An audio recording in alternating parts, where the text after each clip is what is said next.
जो पीएमजीवाई का एक्शन है, ये कहां पे सोया हुआ है? ये सिर्फ यहाँ कमीशन खाने के लिए नहीं बैठे हुए हैं सरकार के लोग। इनके आका कुर्सियों पे बैठे हैं, हम भी देखते हैं इनके आका कब तक कुर्सियों पे बैठे रहेंगे। हम ऑफिसर्स को ये कहना चाहते हैं कि तुम अपनी दादागिरी को अब खत्म कर दो। अब हम दादागिरी इंशाल्लाह नहीं चलने देंगे, जो होगा सो देखा जाएगा। मरे हुए मिनिस्टर वहां बैठे हुए हैं, क्या इनको सिर्फ खाली स्कार्ड गाड़ियां और वीवीआईपी कल्चर चाहिए? क्या ये लोगों की आवाज को पहुंचाने के लिए बने थे?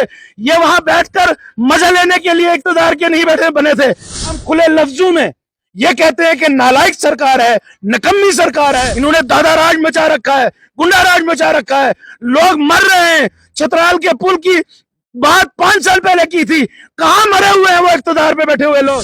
हम इंशाअल्लाह सीना ठोक कर ये बोल रहे हैं, हम रोडों के ऊपर उतरेंगे, लोगों की आवाज को बुलंद करेंगे, लोगों की आवाज को गवर्नमेंट स्टेट तक और सेंटर तक पहुंचाना हमारा काम है, हम उस पर पहुंचाएंगे।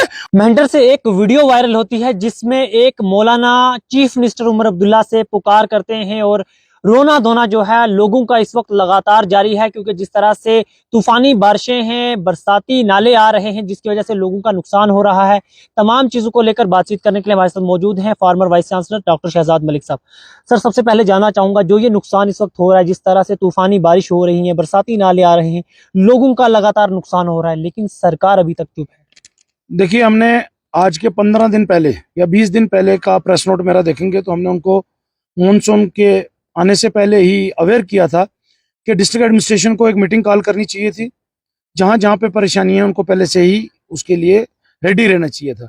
लेकिन जो आप देख रहे हैं कि संज्ञोट का पूरा मामला हुआ है, उसमें सरासर जो है वो उन लोगों के साथ, संज्ञोट और चंडियाल के लोगों के साथ ज्यादती है। और मैं हमेशा ये कहता हूं कि चंडियाल और संज्ञोट के लोगों को हमेशा पॉलिटिकली इस्तेमाल करते रहे लोग, लेकिन वहां पे सिर्फ इख्तिदार पे कुर्सी पे बैठने वाले लोग वही हैं जो वक्त आने पे उन लोगों को एक्सप्लॉइट करते हैं, वक्त आने पर उनको वर्गला कर फुसला कर अपने लिए इस्तेमाल करते हैं। लेकिन आज दुख के साथ ये कहना पड़ रहा है कि संज्ञोट और चंडियाल के लोग जो है वो इस हाल में है कि अपने घर छोड़ चुके हैं। बीआरओ को शर्म आनी चाहिए वहां पे, और खासकर वो लोग जो इस वक्त इख्तिदार की कुर्सी पे बैठे हैं उनको भी शर्म आनी चाहिए कि जो उनकी आवाज को सेंट्रल गवर्नमेंट तक और स्टेट गवर्नमेंट तक नहीं पहुंचा पा रहे हैं। ये उनकी रिस्पॉन्सिबिलिटी थी। आज 5-6 दिन गुजर जाने के बाद भी वहां के लोग दरबदर हैं, वहां के लोगों के पास बहुत सारी परेशानियां जो है उसको एडमिनिस्ट्रेशन भी नहीं सुन रही है और सरकार भी नहीं सुन रही है। मुझे ये समझ में नहीं आता कि सरकार को 1 साल हो गया, आज तक हम सरकार के खिलाफ इसलिए नहीं बोले कि हम कोई सरकार के पिट्ठू बनने वाले हैं, हम इसलिए नहीं बोले कि सरकार को टाइम दिया जाए, स्टेट गवर्नमेंट को अभी टाइम दिया जाए, अभी टाइम होगा तो फिर कोई काम कर पाएंगे। लेकिन मुझे ये लगता है कि अब बोलने का वक्त आ गया है और इंशाअल्लाह तबारिक व तआला हम खुले लफ्जों में ये कहते हैं कि नालायक सरकार है, नकम्मी सरकार है, और इस नकम्मी सरकार को जो जिन लोगों को आगे लगा के रखा हुआ है उनको मौके पर भेजकर उनकी मदद तक नहीं कर पा रहे। इस नकम्मी सरकार से हम आज तो सोशल मीडिया के थ्रू कह रहे हैं, इन पॉलिटिकल प्लेटफॉर्म्स पे कल कहेंगे, और इंशाअल्लाह हमें जरूरत पड़ी तो हम सड़कों पर जाएंगे सरकार के खिलाफ, जब तक हमारे लोगों की सुनवाई नहीं होगी। आप मेंढर का हशर देखें पूरे का, चतराल का ब्रिज जिसकी आवाज हमने 4 साल पहले उठाई थी, ये जो पीएमजीवाई का एक्शन है, ये कहां पे सोया हुआ है? ये सिर्फ यहाँ कमीशन खाने के लिए नहीं बैठे हुए हैं सरकार के लोग। इन सरकार के उन लोगों तक कमीशन पहुंचाकर कुर्सियों पे बैठे हुए हैं जिनको आज तक ना कोई पूछ रहा है, और अपनी मर्जी से उनको पोस्टिंगें दी जा रही हैं। हम इन सारे मुलाजमों को, जो इन मुलाजमों की जो रिस्पॉन्सिबिलिटी बनती है, अब हम ना इसमें दब रहे हैं ना इनकी लिहाजदारी कर रहे हैं। इन्होंने दादा राज मचा रखा है, गुंडा राज मचा रखा है, लोग मर रहे हैं। चित्राल के पुल की बात 5 साल पहले की थी, कहां मरे हुए हैं वो इख्तिदार पे बैठे हुए लोग जिन्होंने आज तक कालाबन का पूरा एरिया टूट चुका है, चतराल का पूरा एरिया, वहां के लोग जाने के लिए मजबूर है। अगर कोई मेडिकल मजबूरी होगी तो कहां से जाएंगे? इसके अलावा आप सखी मैदान जैसा पुल देखें, आप 20 साल हो गए मुझे देखते हुए, इनको शर्म नहीं आ रही है जब कोई इख्तिदार की कुर्सी पे बैठता है और आके ये कहता है नहीं जनाब हमने मेंढर को चमका दिया, हमने पुंछ को चमका दिया, हमने रजौरी पुंछ। अल्लाह की कसम, ये पुंछ और रजौरी के साथ इस सरकार की हमेशा ज्यादती रही है, आने वाली सरकारें भी अगर ज्यादती करेगी, हमें कुछ मिले या ना मिले, लेकिन हम लोगों की आवाज को सरकार तक पहुंचाने की कोशिश करेंगे। और जितने ऑफिसर्स हैं, खासकर पीएमजीवाईएस, आरएनबी, ये सिर्फ बैठे हुए हैं दादागिरी करने के लिए और अपने लोगों को कंपनसेट कर रहे हैं, अपने लोगों की मदद करने के लिए बैठे हैं। लोगों को पॉलिटिकली विक्टिमाइज किया जा रहा है। लोगों को कालाबन का एरिया, मैंने कल भी बोला, पठाना तीर का पूरा 10 घर है वहां, वो बहने वाले हैं। लेकिन टस से मस किसी को हो नहीं रही है, क्योंकि इनके आका कुर्सियों पे बैठे हैं। हम भी देखते हैं इनके आका कब तक कुर्सियों पे बैठे रहेंगे। इंशाअल्लाह गरीब आवाम की आवाज को हम बुलंद करेंगे और गरीब आवाम की आवाज को लेकर हम रोडों तक पहुंचेंगे। हम आज तक इसलिए नहीं बोल रहे थे सरकार के खिलाफ कि ये सरकार अभी बनी है, अभी 1 साल तक नहीं हुआ, लेकिन निकम्मी सरकार बैठी हुई है, निकम्मे लोग आगे बिठाए हुए हैं और निकम्मों को अप्रिशिएट किया जा रहा है। किसी को कहीं भेजा जा रहा है, कहीं कहीं। लेकिन संग्योट हो, चंडियाल हो, बाटातुड़िया का एरिया हो, नक्का का एरिया हो, बालाकोट का पूरा एरिया हो, बॉर्डर एरिया हो, सागरा हो, बल्लोई हो और पर्टिकुलर छतराल, कालाबन, नड़ोल, ये सारे एरिया इस वक्त हर जगह पर दिक्कतें आ रही हैं। लेकिन ना सरकार का नुमाइंदा कोई पहुंच रहा है, सर, मैं आपसे ना जानना इक़्तिदार चाहूंगा, की कुर्सी पे बैठा हुआ पहुंच रहा है।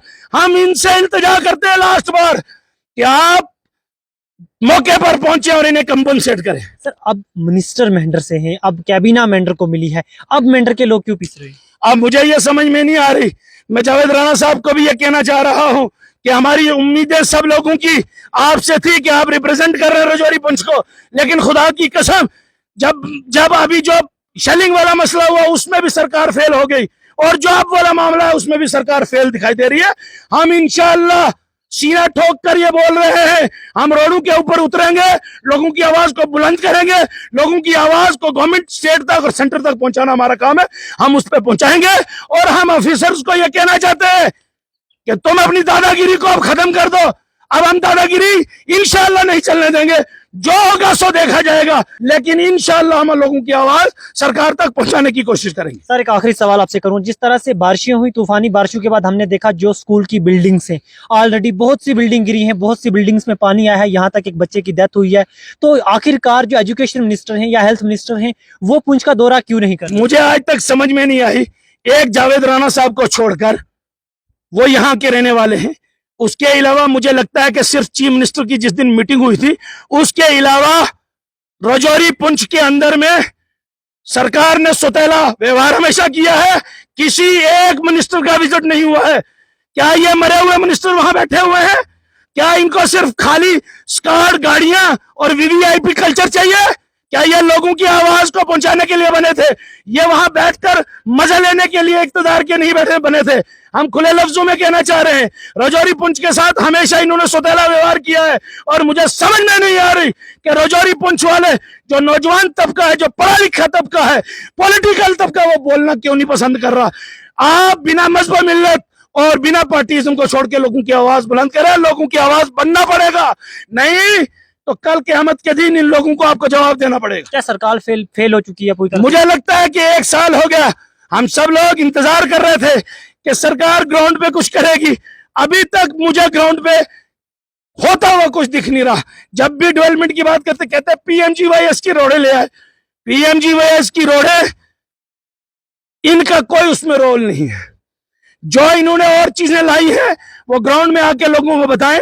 स्कूल्स की बिल्डिंग का बुरा हाल है, एजुकेशन सिस्टम जो है उसको देखने की जरूरत है, उसको आगे बढ़ाने की जरूरत है, उन लोगों तक, गरीबों तक पहुंचने की जरूरत है जिन लोगों का संग्योट, चंडियाल और जिस भी एरिया में, जिसका मैं नाम नहीं भी ले सका, जहां जहां नुकसान हुआ है, उस जगह पर गवर्नमेंट के नुमाइंदों को, गवर्नमेंट के ऑफिसरान को जाना चाहिए, लोगों की दुख दर्द में शामिल होना चाहिए और लोगों की आवाज को सरकार तक पहुंचाकर उनको कंपनसेट करना चाहिए। लास्ट पर मैं गुजारिश करता हूं फिर सेंट्रल गवर्नमेंट से भी और स्टेट गवर्नमेंट से भी, क्या आप दोनों लोग मिलकर, दोनों सरकारें मिलकर हमारे लोगों के आंसू पहुंचे और एक ऐसी टीम बनाए, रजौरी पुंछ का जो दौरा करे और इनको, इनकी आंखों में धूल ना झोंकी जाए, इनको कंपनसेशन वैसे ना दिया जाए जो इससे पहले एसडीआरएफ के थ्रू दे दिया जाता था और हमने दे दिया। इसके लिए स्पेशल टीम बननी चाहिए। जिन लोगों का करोड़ों खरबों रुपए का नुकसान हुआ है उनको कंपनसेट भी उसी तरीके से करना चाहिए। और खासकर मैं ये कहना चाहता हूं, बीआरओ को शर्म आनी चाहिए। हम बीआरओ के खिलाफ कोर्ट तक भी जाना पड़े हम जाएंगे इंशाल्लाह। जब तक संज्ञोट और चंडियाल के लोगों की हिफाजत सरकार नहीं करेगी तो हम कोर्ट के पास भी जाएंगे इंशाल्लाह। बहुत बहुत शुक्रिया। तो नाज़रीन, ये थे हमारे साथ former vice chancellor Shahzad Malik sahab, जिन्होंने बाज़ाब्ता तमाम चीज़ों को लेकर बातचीत की और इनका ये कहना भी है कि सरकार जिस तरह से एक साल में सरकार की कारकर्दगी देखी जाए तो सरकार पूरी तरह से फेल नजर आ रही है। बने रहे हमारे साथ मजीद अपडेट्स के लिए, तब तक के लिए खुदा हाफिज।